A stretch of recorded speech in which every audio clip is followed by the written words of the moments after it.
Hi guys. So today we're going to be discussing each and every one of the most commonly asked B1, B2 tourist visa interview questions. Whether you're a student or tourist, actually you can use this interview in both the cases because these questions do tend to come up. So make sure that you watch, and I'll also give you tips so that your answers can be more or less in a range that the rejection rate becomes extremely low. So let's get started. Yeah, let's get started. So, the first question is, what is your purpose of stay in the United States? Okay, so this one, you want to be honest, you want to tell them your purpose. It can be business, it can be work, it can be anything. But, avoid an answer that says, Officer, I'm visiting friends in the US, or, Officer, I'm visiting family in the US, unless and until you've already specified that in the DS 160. So give them as much information as you have to, but also keep it concise. I'm just going to answer it like this: Officer, I'm planning on visiting the US for tourism. Okay, that's pretty straightforward. One more important thing to maybe note is that if you already have an itinerary or you have certain plans, to mention that already in that answer. Yeah, that's correct. Then the next question is, how long do you intend to stay in the United States? Over here, you want to give a duration that is consistent with the laws of the tourist visa. Usually, you cannot stay more than 6 months, and anything over 3 months is a bit of a red flag. So keep it as short as possible. Remember that when you specify the duration over here, your duration can change later on. You can change your mind. If I say like 10 days right now, I can change it to maybe 3 months later on, and it's completely fine because your plans can change once you get the visa. For now, give them a straightforward answer and probably a realistic minimum sort of an estimate. So I'm going to say something like this: Just 2 weeks, officer. I have planned my itinerary accordingly and I'm ready to book the flights if I am to get the visa. Perfect, straightforward, nothing else needed. And on top of that, one thing to keep in mind is never book your tickets before the US visa is actually on your passport. While some countries in Europe actually like to see all these evidences that you have the ticket, return tickets, and everything, US doesn't work like that. They give you a visa, it's there for 10 years. So they don't expect you to book the tickets. And the next question is, who is sponsoring your trip? So over here, there could be two kinds of answers. One would be something like this: Officer, I'm self sponsoring my trip from my savings, and I have the documents for that over here today. That's one.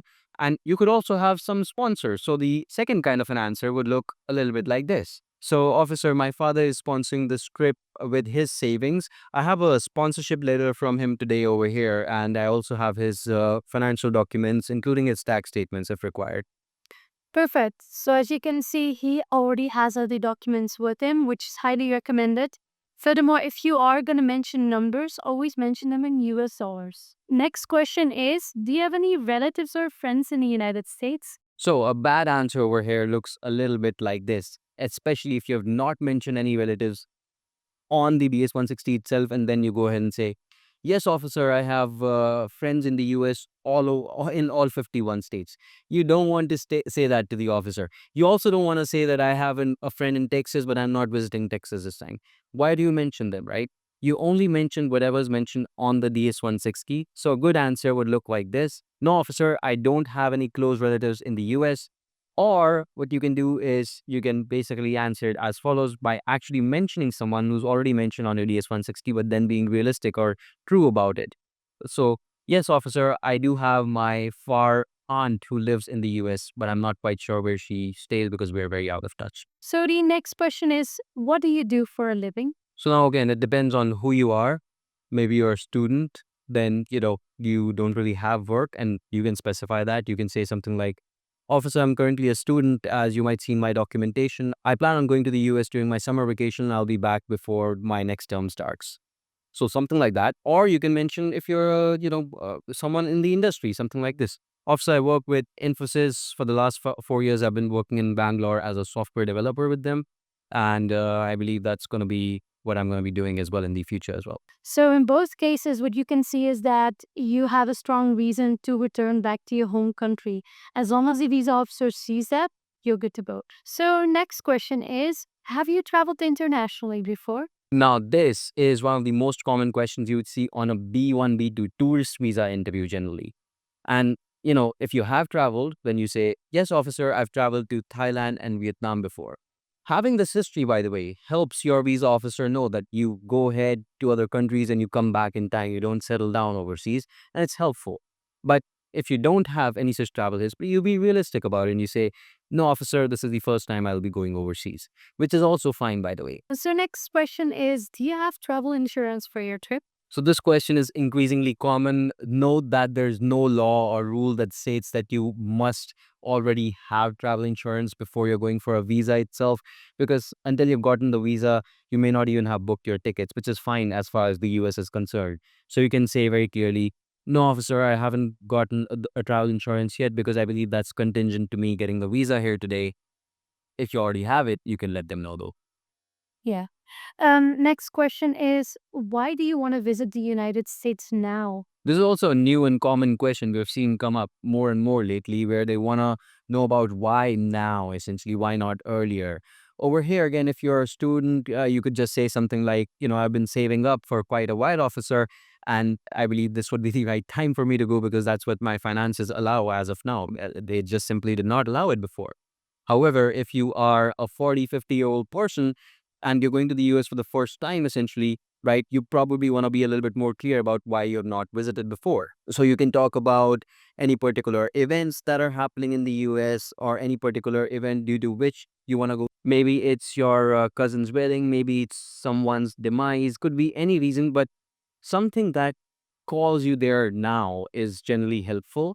And if you even if you don't have it, I mean, as such, we have not seen any rejections on the basis of this question, but it's always better to be safe and give them a reason. So then the next question is, what assurance do we have that you'll return to your home country? Now, this sort of a question, you're gonna rarely see it come up as explicitly because visa officers, they don't like to be as explicit about it because people don't want arguments, essentially, I think, during the interview. They probably do every interview in 30, 40, 50 seconds, 1 minute max. So generally, they won't go deeper. But if they do, you should know how to answer it because one of our clients was asked this question. So I think it's important we know. Well, to answer this one, you want to talk about your home ties. You want to talk about any property, any family that you have over here that needs you to take care of them. You want to talk about your job, which pulled you down. Maybe you have a letter from HR stating that you have to be back home by this and this time because you are required aware, your presence is required for the job, whatever, essentially, right? So you carry those documents and you mention them to the officer.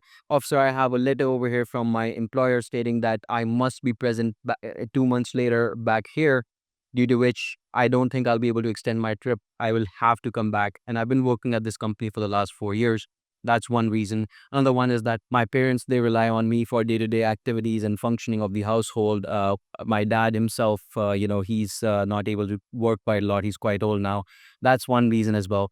And you could give any other reasons as well if you want, that property, this, that. But I think that's a pretty decent answer in itself. Then the next question is, have you ever been refused a US visa before? This is a trick question. It's a very important one because the office already knows if you have been refused, by the way. You don't have to tell them. They know. And the Don't lie. And the last officer, they even leave cliff notes for the current officer. So she would even know the exact reason. And they don't give us a reason. They just give you the standard 214B slip as to why you've been rejected because they think that you might settle down. So for all you know, you actually don't know the reason and they know it, yet they're asking you. So, don't blame the previous officer. Don't say that the last officer was an idiot. That's not what you want to do, right? Is that's a sure shot way of getting the visa rejected. But you say something like this.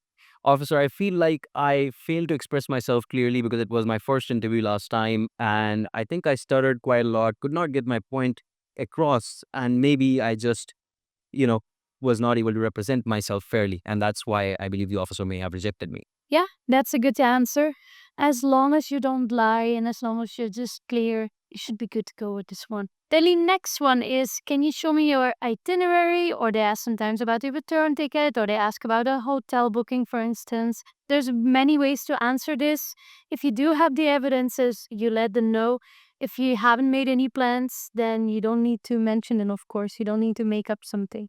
Yeah, because like I said, in fact, the US recognizes this and they encourage not booking any tickets before you actually have gone through. So itinerary, sure, if you have one, great, you can show them. It's great to have, it's great to carry with you. But tickets, bookings, as such, you can clearly say that, officer, no, I was recommended by the US travel.gov website. There is essentially that, I should not book any tickets until I have the visa. So I did not.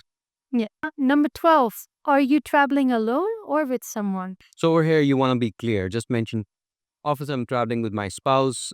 She's also applied for a visa. Or you can say something like this: Officer, I'm planning with my friends. Some of them already have their visa. So we'll be going together. Yeah. Nothing else needed for this one.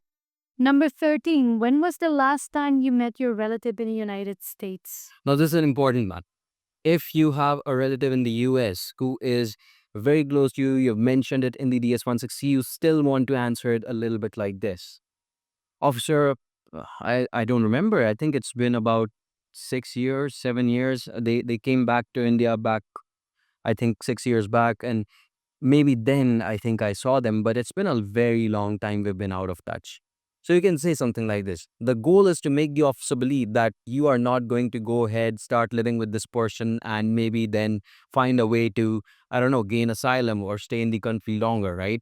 So the goal is to make the officer feel secure that I'm not very well connected to this person anymore. They're not a big part of my life.